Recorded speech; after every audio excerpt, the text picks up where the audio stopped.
and welcome to Here in LA, 100th episode special edition. Today, we're turning the tables a little bit. Mr. William G., Mr. Film the Police LA, is going to interview me, Tony Pierce, about the 100th episode. But as you will see, it's not easy to do these, and I can't believe we made it to 100 in exactly 2 years. This has been amazing, and I want to thank all of you for listening and for telling your friends and all of our guests. We've had all these guests, many of whom I've never met before, and sometimes you have an idea of what you want something to be, and sometimes it ends up crappier than you thought. In this case, it turned out way better. So, cheers to our first 100 episodes. I believe we have to do 1,500 before this is all over. So, we have yet to begin to... Well, I guess we have begun to rock. So, with no further ado, here's William G. Hey, everybody. This is episode 100 of Here in LA. And so, Mr. William, Mr. Film the Police LA, asked very politely, as he always does. He's usually polite, unless you're not polite to him. He asked if he could interview me for the 100th episode, which I can't imagine a better person. William came here to interview me, but I have questions for you, sir. Can we just get into the questions I have for you? Or do you want to go first? You're the guest. You can do whatever you want. This is your 100th Well, why don't we birthday do this? party. Why don't we start with your questions for me? Let me be a polite host, and then we can get on to I have some questions that Yes. I've always wondered, right? Okay. Just some basic stuff like, how did you get out here? What brought you from Chicago to LA?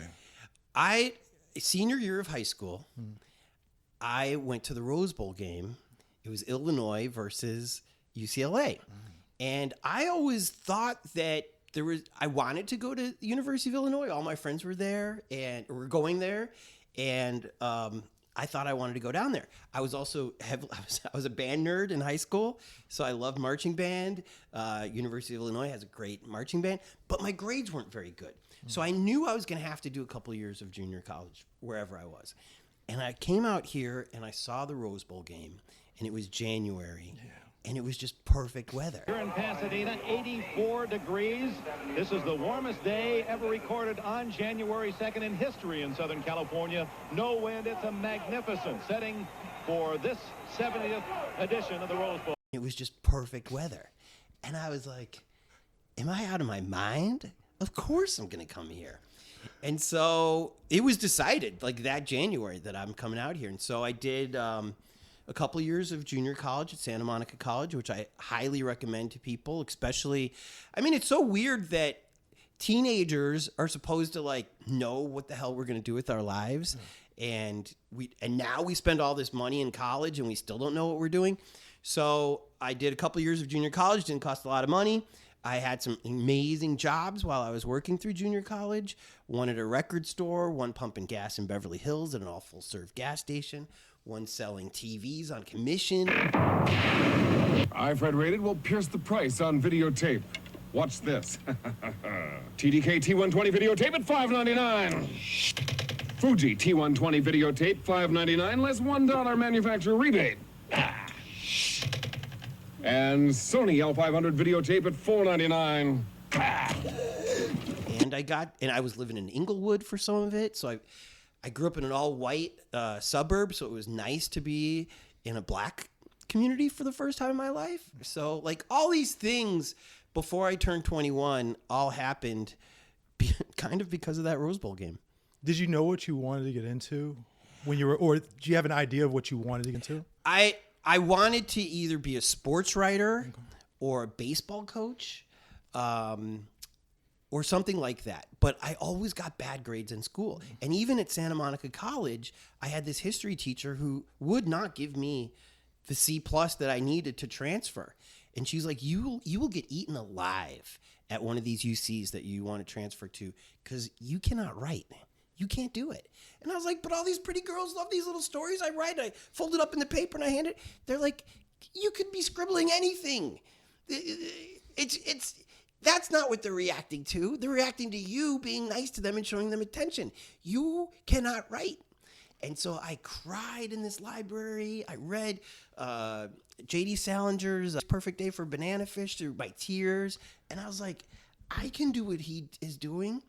And she was right. I look back at my older stuff, and it was not good. Do you appreciate her for saying that? 100%. And I wish I remembered her name. Because I'm sure that is so hard for a teacher like her to do. Here's this guy who's like just 3 units away, and you can now let him go to the next step of his life. But I agree with her. I would have gotten eaten up at this next level and probably would have flunked out right away and had to start over. So, I mean, boo-hoo, I had to take 6 months off, take my class over again. I also went to Europe for a month. How'd you end up there? Well, I was selling these TVs at this electronics store, and I was like one of the top salesmen. And so I was making good money for a 20-year-old. And we had monthly bonuses. So if you even took 2 weeks off, you would never make the monthly bonus. So I said, well, can I just have the whole month off? And they're like, if you want, if you can afford it. So I turned 21 in Florence, Italy, just a lone traveler. And that was, I mean, I guess the kids today would call it like their gap year or whatever. And I highly recommend it. The things I learned there were great. And then afterwards, I went up to UC Santa Barbara, did my real schooling up there. You think that prepared you? Like gave you okay. Yes. Even if you're Michael Jordan and you know you can play basketball, when you don't make your high school team, which they say Jordan didn't make his high school team, that makes you decide, all right, am I going to fold or am I going to come out hard? And so when I got to UC Santa Barbara, I was like, all right, I'm humble now, but I'm going to beat your ass. And so I ended up writing for a newspaper of people who are still my friends today. And these people are still great writers. And it was so awesome to be surrounded by peers who could do things that you couldn't do yet. And that kind of communal growth is, I think, the greatest benefit of college. Everybody asks these days, is college worth it? It costs so much. Is it worth it for this diploma? It is if you surround yourself with people who are smarter than you. Who are your age. Okay. Because they will lift you up. Okay. If you're as competitive as I am. Okay. You know, you see this guy. So like one of my buddies, Pat Whalen, Jane's Addiction's Ritual to Habitual had just come out. And he wrote this long, epic review about it that was just way better than anything I could even imagine. And I was like, wow, he's just like me. Why can't I do that? And so, well, I guess I got to practice. We're talking about practice. And so, you know, our friends, I think, have been pushing each other ever since. So it's been great. So travel, kiss the girls of Italy, and get a chip on your shoulder. Right, I can't hear you. Mind your business. You know what? Mind your fucking business. That's what you can do. The light's in your face. You know what? I'll keep it here all fucking night. I don't care. Talk to me like that. Who the fuck you think you are? You motherfuckers put the lights in my face all the fucking time. So you know what? Now I'm gonna make a fucking point out of your dumbass. You ever fucking talk to me like that? Who the fuck do you think you are? Yeah, I'm gonna make a fucking point out of you. Let's get that shit nice and bright in your face. How you fucking like that? You guys do it all the time. You don't like it, huh? Too fucking bad. Deal with it. Bitch.